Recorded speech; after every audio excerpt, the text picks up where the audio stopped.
اللهم صل وسلم بارك على سيدنا شفيعنا حبيبنا نبينا مولانا محمد بارك وسلم.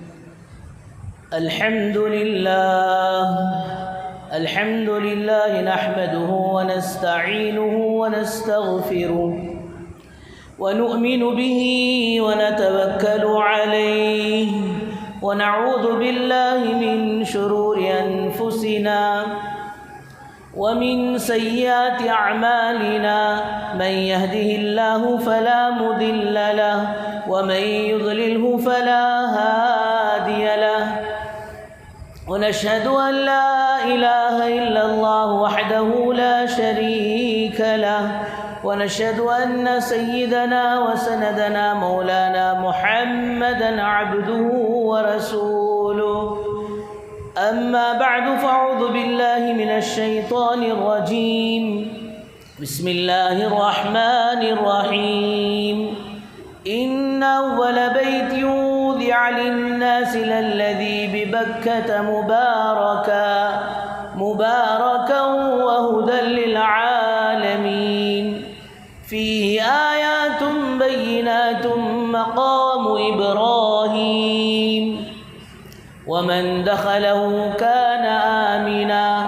ولله على الناس حج البيت من استطاع إليه سبيلا ومن كفر فإن الله غني عن العالمين. وقال رسول الله صلى الله عليه وسلم: الحج المبرور ليس له جزاء إلا الجنة، أو كما قال عليه الصلاة والسلام. رب اشرح لي صدري ويسر لي أمري واحلل عقدة من لساني يفقهوا قولي. اللهم صل على سيدنا محمد وعلى آل سيدنا محمد بارك وسلم في كلام أولنا. اللهم صل على سيدنا محمد وعلى آل سيدنا محمد بارك وسلم في أوسط كلامنا. اللهم صل على سيدنا محمد وعلى آل سيدنا محمد بارك وسلم في آخر كلامنا. بزرگان محترم و معزز سامعین کرام، اللہ جل جلالہ عم نوالہ کا احسان کرم فضل ہوا. اللہ پاک نے ہم سب کو اپنے گھر تک آنے کی توفیق نصیب فرمائی اور کچھ دین کی باتیں کہنے اور سننے کی توفیق و سعادت نصیب فرمائی. درود و سلام نازل و آقا مدنی تاجدار مدینہ احمد مجتبی محمد مصطفیٰ وجہ کائنات محسن انسانیت سرور کونین فخر دو عالم رحمت للعالمین شافع المذنبین ساقی کوثر شافی محشر کالی کملی والے آقا محمد عربی صلی اللہ علیہ وسلم کے ذات عالی پر. بزرگو دوستو، الحمدللہ آج ساری دنیا سے حجاج کرام کا، اللہ کے نیک بندوں کا، اللہ کے مہمانوں کا قافلہ حج بیت اللہ کی سعادت حاصل کرنے کے لیے ملک کے بلکہ عالم اسلام کے چاروں طرف سے اکناف سے حج بیت اللہ کے لیے حاجیوں کا سلسلہ شروع ہو چکا ہے.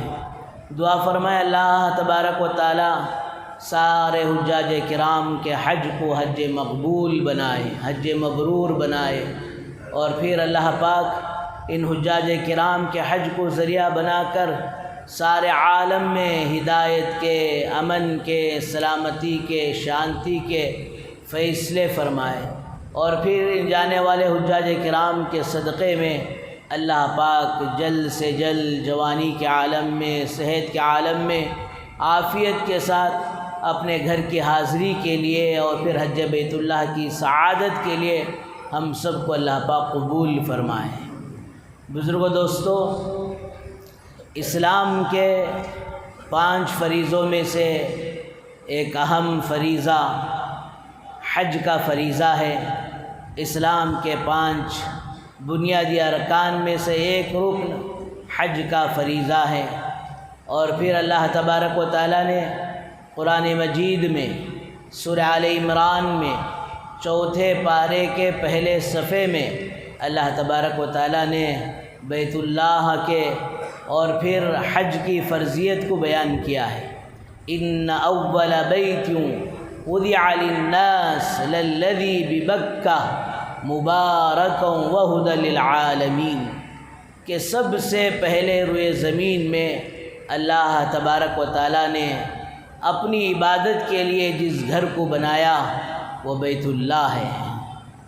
اس گھر کو اللہ تبارک و تعالیٰ حضرات انبیاء علیہ السلام سے، نبیوں اور رسولوں سے اور انسانیت سے پہلے اس گھر کو اللہ کے فرشتوں نے تعمیر کیا تھا۔ اس کے بعد لمبی تفصیل ہے۔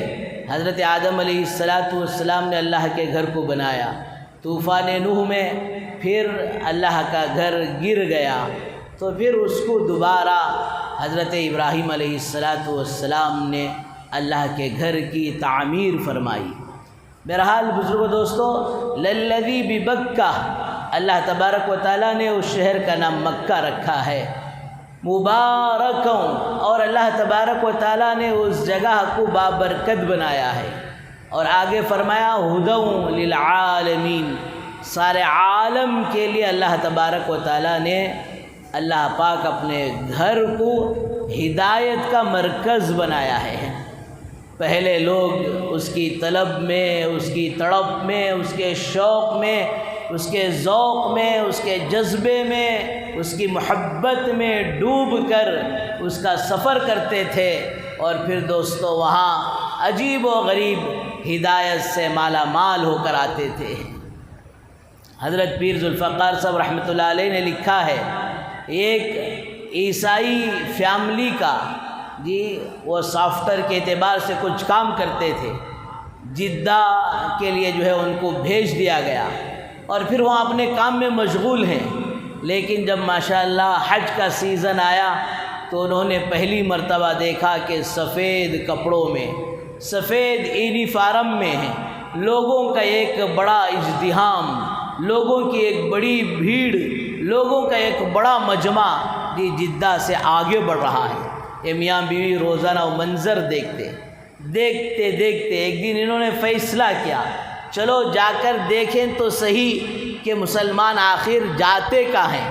پھر انہوں نے بھی جدہ سے سفر کیا، دوپہر کا وقت تھا، پولیس کھانے میں مشغول تھی، آج کی طرح ٹائٹ ماحول نہیں ہے، اس زمانے میں جانے والے بھی کم تھے، لیکن دوستو یہ بات حقیقت تھی، جانے والے کم تھے، بننے والے بہت تھے۔ آج جانے والوں کی تعداد بہت ہو گئی، جا کر اللہ کے گھر سے ہدایتوں کو، رحمتوں کو، برکتوں کو، یعنی بدیگر الفاظ، جانے والے بہت ہو گئے، بننے والے کم ہو گئے۔ اللہ حفاظت فرمائے کہ جیسے گئے تھے ویسے آ رہے ہیں۔ پہلے ایک زمانہ تھا، حجاج کرام جاتے جاتے اللہ کے گھر کو ماشاءاللہ جہاں حاجی بنتے وہاں نمازی بنتے، جہاں حاجی بنتے وہاں متقی بنتے، جہاں حاجی بنتے وہاں ماشاءاللہ مستجاب الدعا بنتے، اللہ سے لینے والے بنتے، اللہ کے ولی بھی بن کر آ جاتے تھے۔ آج اللہ حفاظت فرمائے جانے والوں کی تعداد تو بہت ہو گئی، لیکن ایک چیز ضرور لے کر آتے ہیں، کیا بولے تو کہ حاجی کا ٹیٹل ان کے ساتھ لگ جانا، یہ چیز لانے کے تو قابل بن گئے۔ اللہ حفاظت فرمائے۔ یہ عاجز حج میں تھا، مینا کا واقعہ، مینا سے اس حاجی نے ماشاءاللہ اپنے فون میں گھر والوں کو بات کرتے کرتے بتا رہے، بیٹا وہاں جا کو اتنا چندہ دیا اللہ، وہاں جا کو قربانی میں حصہ لگانا، ارے با دیکھ خالی نام نہیں لکھانا اسماعیل صاحب کا کو، الحاج اسماعیل صاحب بول کو لکھانا. ہاں جی، یہ ٹیٹل لینے کے خواہش مند بن گئے. اور پھر وہ جو حج سے نمازی بن کر آنا تھا، وہ حج سے جو متقی بن کر آنا تھا، وہ حج سے جو پرہیزگار بن کر آنا تھا، وہ حج سے جو متقی اور اللہ سے لینے والا، اور وہ حج سے جو ولی بن کر آنا تھا، وہ چیزیں ختم ہوتی چلی گئی. اس لیے میرے بزرگوں، پیارے آقا صلی اللہ علیہ وسلم کا ارشاد ہے کہ حج کے ارکان کو مجھ سے سیکھو. آپ علیہ الصلوۃ والسلام نے بتایا کہ حج ایسے ہی نہ کرو اٹھے بیٹھے چلے گئے، ہمیں بزی ہم نہ ٹائمش نہیں، فرصتش نہیں، نہ لبیک سیکھے، نہ حج کے فرائض کا پتہ، نہ حج کے واجبات کا پتہ، نہ تو وہاں کے محبتوں کا کچھ پتہ. ایسے ہی جی چلے گئے اور پھر ایسے ہی آ گئے. حج کی فرضیت تو ادا ہو جائے گی، لیکن قرآن جس بات کو کہتا ہے للذی ببکۃ مبارکہ، وہ بابرکت جگہ بھی ہے، وہدی للعالمین. اللہ پاک اپنے اس گھر کو سارے عالم کے لیے ہدایت کا مرکز بنایا ہے.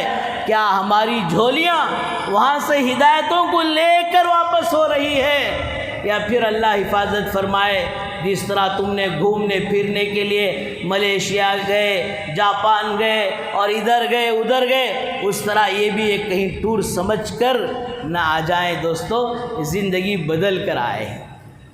پھر اللہ پاک فرماتے ہیں وَلِلَّهِ عَلَى النَّاسِ حِجُّ الْبَيْتِ مَنِ اسْتَطَاعَ إِلَيْهِ سَبِيلًا. کہ ہر اس مسلمان پر جس مسلمان کو اللہ کے گھر تک جانے کی طاقت ہے، استطاعت ہے، راستے میں امن اور سلامتی ہے، اور جتنے دن یہ نہیں رہے گا اتنے دن اپنے گھر والوں کا خرچہ دے کر جائے. کرائے کے گھر میں رہتا ہے تو کرایہ ادا کر کر جائے، گھر والوں کے راشن کا انتظام کر کر جائے، بندوبست کر کر جائے. یہاں کے ایک 40 دن کا خرچہ، وہاں کے ایک 40 دن کا خرچہ لے کر جانے کی طاقت ہے، تو ہر اس مسلمان پر اللہ کے گھر کا جی یہ حج بیت اللہ کا جی دوستو فریضہ لازم واجب فرض ہو جاتا ہے. اب شیطان جی پٹی پڑاتا، وہ سب بھی حج ہے سو خاص گھر والے کو، بھاڑے گھر ہے سو والے کو جی حج سب بھی نہیں ہے، کار خاص گھر والے رکھنا، ہاں بھاڑے گھر والے رکھتے نہیں ہیں جی. آئی فون خاص گھر والے کا نیچے، بھاڑے والے کا نہیں ہے. اور شیطان پٹی پڑاتا گھر میں بچے ہی تو ان کے پورے شادیاں کر ڈالنا. وہ بھی اللہ حفاظت فرمائے، وہ کوسی بڈھی بولی کی زندہ ہے تو اللہ اسے ہدایت دے، مرگی ہے تو اللہ مغفرت فرمائے. ایک بیٹی کی شادی کرے تو ایک حج کے برابر کرے، اللہ حفاظت فرمائے. سب یہ باطل عقیدے ہیں، غلط عقیدے ہیں، سراسر غلط ہیں. گھر خاص ہو کے ہو یا نہ ہو، دکان خاص ہو یا نہ ہو، بچیوں کی شادی ہوئی ہو یا نہ ہوئی ہو، لیکن جس مسلمان کے پاس اتنا پیسہ جمع ہو گیا اور پھر دوستو اس کے بعد گھر والوں کا خرچہ دے سکتا ہے، تو سارے مسلمان پر حج فرض ہو جاتا ہے. وَلِلَّهِ عَلَى النَّاسِ حِجُّ الْبَيْتِ مَنِ اسْتَطَاعَ إِلَيْهِ سَبِيلًا. اللہ کے لیے لوگوں پر یہ حج کا فریضہ عائد ہو جاتا ہے. پھر آگے ڈرنے کی بات ہے وَمَنْ كَفَرَ فَإِنَّ اللَّهَ غَنِيٌّ عَنِ الْعَالَمِينَ. جو کوئی وہاں جانے سے جی چراتا ہے، اپنے آپ کو بچاتا ہے، جی اللہ تعالیٰ کہتے ہیں کہ میں تو تم سے بے نیاز ہوں، مجھے تو تمہاری کوئی ضرورت نہیں. ارے ابابل پرندے آج بھی حجاج کرام مغرب کے بعد عشاء کے بعد ذرا غور سے دیکھنا، چھوٹے چھوٹے پرندے ماشاءاللہ اس گھر کا طواف کرتے ہیں. جو اللہ کا گھر ہے اس کا نام بیت اللہ. ٹھیک اسی ڈائریکشن میں 7 آسمانوں پر اللہ کا ایک اور گھر ہے، اس کا نام ہے بیت المعمور. قرآن مجید میں اس کا تذکرہ ہے بیت المعمور، وہاں ایک کعبہ ہے، وہاں ایک موقع پر 70,000 فرشتے طواف کرتے ہیں، اور 7 چکر وہ 70,000 فرشتے طواف کر کر آگے بڑھتے ہیں، پھر دوبارہ زندگی میں ان فرشتوں کا نمبر نہیں آتا، اور ایک فرشتوں کی جماعت آ کر اللہ کا گھر کا طواف کرتی ہے۔ وَمَن كَفَرَ فَإِنَّ اللَّهَ غَنِيٌّ عَنِ الْعَالَمِينَ، جو کوئی روگردانی کرتا ہے اللہ تعالیٰ اس سے بے نیاز ہے۔ میرے بزرگوں دوستو، وہ اللہ کا گھر ایسا ہی نہیں بنا، وہ تو قربانیوں کا مرکز ہے، وہ قربانیوں کا مجمع ہے۔ آج وہ گھر آباد ہے، لیکن اس کے لیے حضرت ابراہیم علیہ السلام نے کس انداز سے قربانی دی ہے ہم اور آپ تصور نہیں کر سکتے ہیں۔ حضرت ابراہیم علیہ السلام کا وہ دودھ پیتا بچہ حضرت اسماعیل علیہ السلام اور ان کی جوان بیوی کو فرمایا اللہ کے گھر پر، اللہ کے گھر کے قریب میں چھوڑ کر جانے کا حکم ہوا۔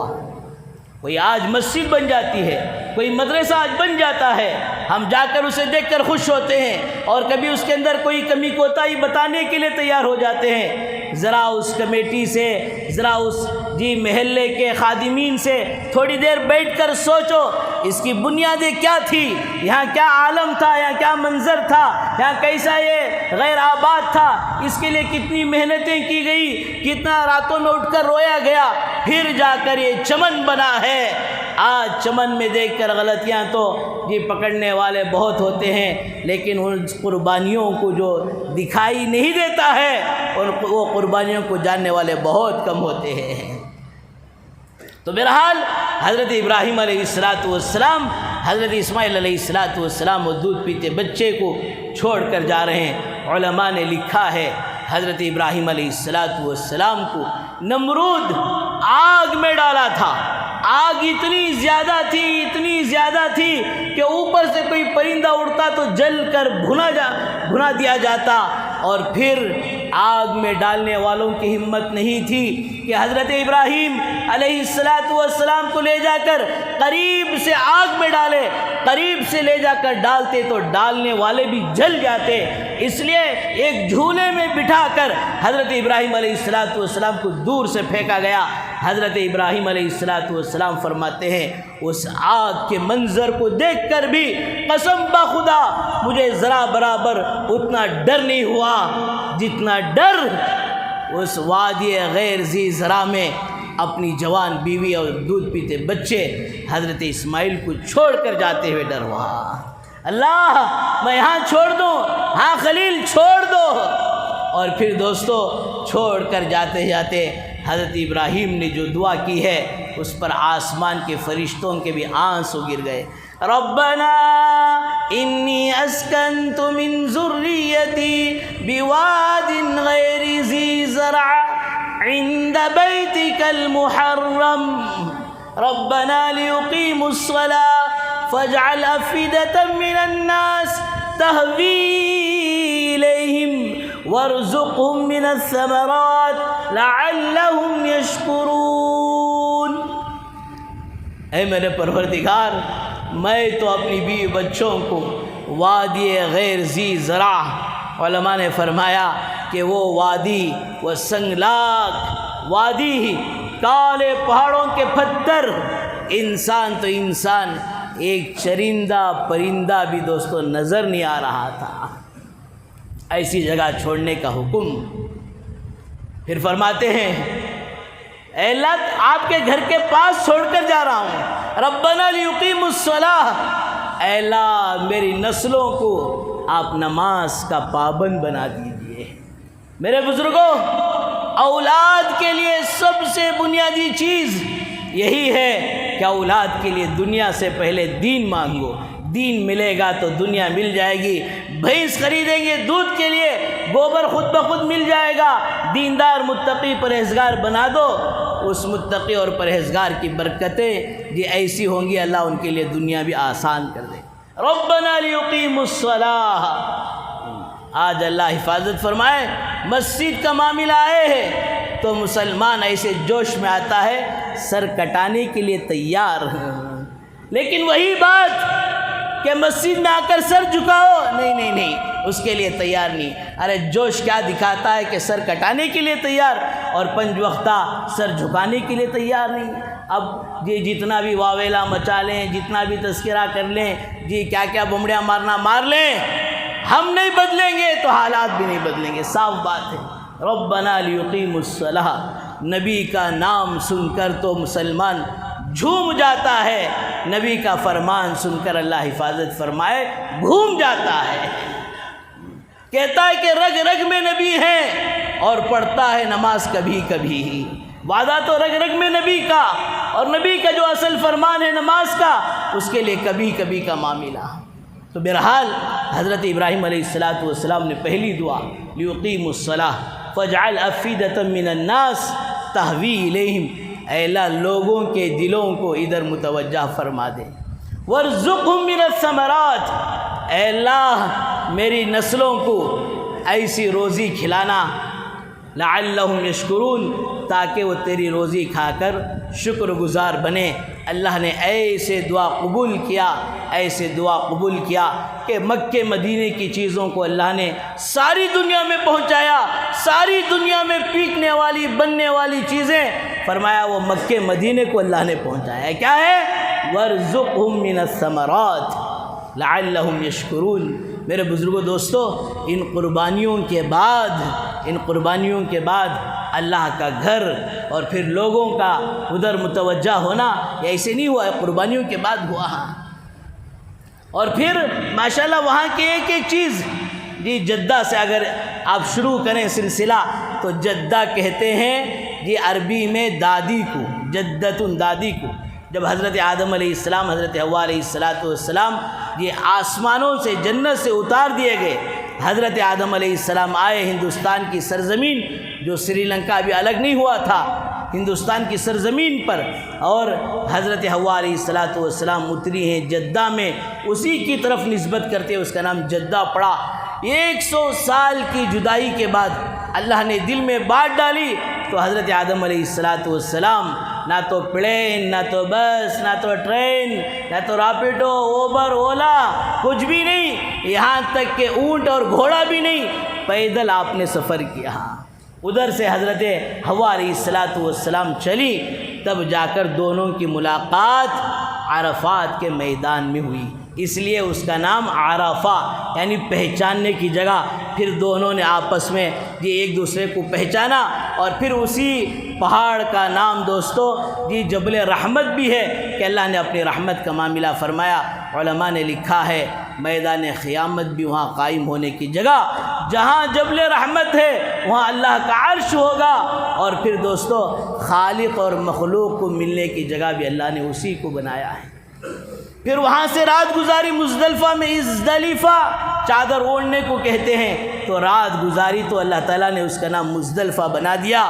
اور پھر دوستو آگے شیطان نے حضرت ابراہیم علیہ السلام کے ذہن میں جی وسوسے ڈالنے کے لیے آیا، ابراہیم اتنی مدتوں کے بعد جو اولاد ہے اسے ذبح کرو گے؟ تو آپ نے کنکریاں ماری ہیں، تو اسی کو جمرات، اسی کو منی کہا جاتا ہے۔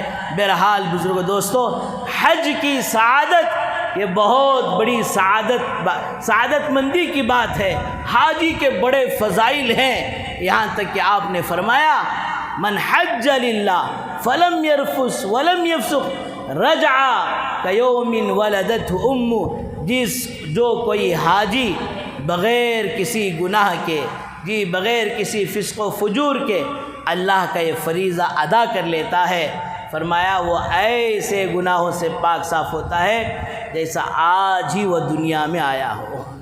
پھر ایک جگہ فرمایا والحج المبرور لیس له جزاء الا الجنہ، کہ حاجی کا حج کا بدلہ جنت کے سوا کچھ ہو ہی نہیں سکتا۔ ایک موقع پر فرمایا پیارے آقا صلی اللہ علیہ وسلم نے حاجی کے مقام مرتبے کو بتا کر، اے اللہ تو حاجی کی بھی مغفرت فرما، حاجی جس کے لیے مغفرت کی دعا کرے ان کے لیے بھی اے اللہ مغفرت فرما۔ تو بزرگوں دوستو، یہ جو حجاج کرام جا رہے ہیں ان کو رشک بھری نگاہ سے دیکھنا، ہو سکے ہمارے اسلاف کا، بزرگان دین کا، اولیاء اللہ کا ان کا دستور تھا، ان کی مشایعت اختیار کرتے۔ مشایعت کا مطلب ان کو جانے میں ساتھ دیتے، ان کا لگیج اٹھاتے، سامان اٹھاتے، اور پھر ان سے دعاؤں کی درخواست کرتے۔ اور پھر دوستو ہمیں بھی ان حجاج کرام کو جاتے ہوئے دیکھ کر اللہ کے گھر پر حاضری کا جذبہ اور شوق پیدا ہونا چاہیے۔ قسم بخدا فرمایا کہ اس کا تعلق مال سے نہیں ہے، محبت سے ہے، کہ جس کسی کے دل میں محبت اللہ کے گھر کو جانے کے لیے پیدا ہوگی، اللہ اس کے لیے راستہ آسان کر دیتے۔ ایک چونٹی کے اندر تڑپ پیدا ہوگی، اللہ نے کبوتر کو وہاں بھیجا اور پھر اس کے دل میں ڈالا کہ اس کے پیر پر سوار ہو جا، اور پھر دوستو چونٹی سوار ہوتی ہے، کعبۃ اللہ کا طواف کر کر وہ کبوتر اسی جگہ اسے واپس پہنچا دیتا ہے۔ تو بزرگوں دوستو، سچی طلب، سچی تڑپ اللہ کے گھر پر حاضری دینے کی پیدا ہونا چاہیے۔ جس طرح میں نے شروع میں عرض کیا کہ جس کسی کے پاس آج کے دور میں حج کمیٹی کا حساب لگایا جائے تو 3.5 لاکھ روپے، گھر کا خرچہ 50,000 روپے نکال دیے، 4 لاکھ روپے جس کے پاس ہیں ان پر حج فرض ہو گیا۔ اللہ اگر کسی وجہ سے قرآن میں نام نہیں آیا، اللہ نے اور مال دیا ہے، یہ حج پرائیویٹ ٹور سے 5 ہو، 6 ہو، 7 ہو، 8 ہو، 10 ہو، دے کر جائیں، فریضہ حج کو جلد سے جلد ادا کرے۔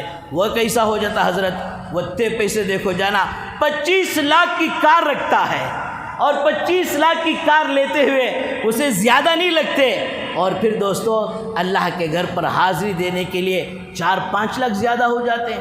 ارے کتنے بد نصیب گھرانہ ہے، گھر کے 5 احباب، 5 افراد کے لیے 5 کاریں کھڑی ہیں، بینچ کار کھڑی ہے، BMW کھڑی ہے، اب کوئی کی نہیں دکھ رہی نا، تھار کار کھڑی ہے، لاکھوں کے روپے ان کاروں پر خرچ کیا جا رہا ہے۔ ارے اس میں سے ایک حصہ اگر دے دیتا تو تیرا حج ادا ہو جاتا۔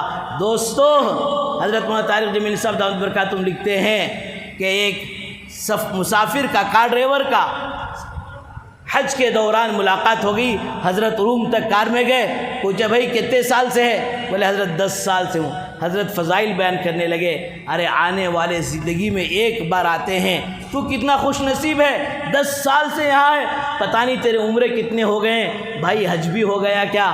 تو دوستو اس نے کہا حضرت میں اگر آپ کو کہوں تو آپ کو بڑا تعجب لگے گا، 10 سال کے اندر ایک مرتبہ بھی ابھی میں کعبۃ اللہ کا جا کر طواف بھی نہیں کیا۔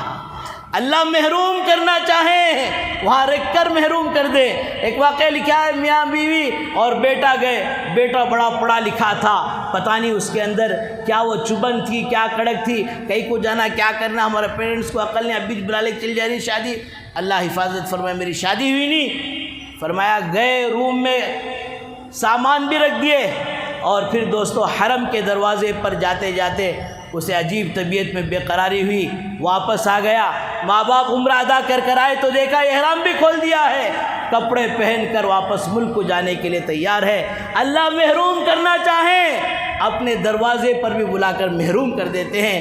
اس لیے دوستو ڈرنے کی بات ہے۔ سیدنا عمر فاروق رضی اللہ عنہ روایت کرتے ہیں، جس حاجی پر حج فرض ہو گیا اگر وہ حج کیے بغیر مر گیا تو وہ یہودی ہو کر مرے گا یا تو نصرانی ہو کر مرے گا، ڈاؤٹ ہے کہ اسلام پر اس کی موت آئے۔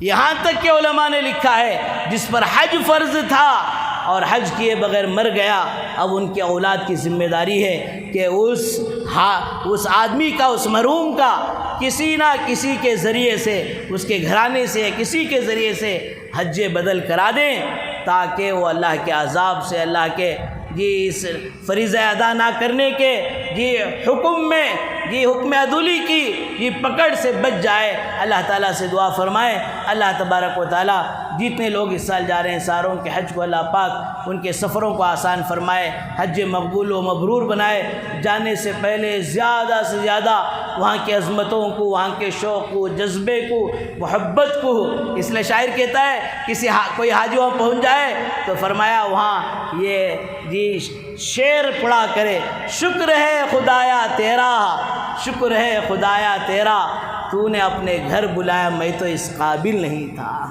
مدتوں کی پیاس کو تو نے سیراب کر دیا. کتنے سال سے دعائیں کر رہا تھا, کتنے سال سے حج کا فارم ڈال رہا تھا, مدتوں کی پیاس کو تو نے سیراب کر دیا. جام زمزم کا پلایا. میں تو اس قابل نہ تھا. ان اشعار کے ساتھ, جذبے کے ساتھ, حج کے ارکان کو زیادہ سے زیادہ سیکھ کر ہر دن میاں بیوی بولو جی حج کے کتنے دن, 5 دن, حج کے کتنے فرضاں, 3 فرضاں, حج کے کتنے واجبات, 6 واجبات, روزانہ مذاکرہ کرے, سیکھنا سکھانا کرے.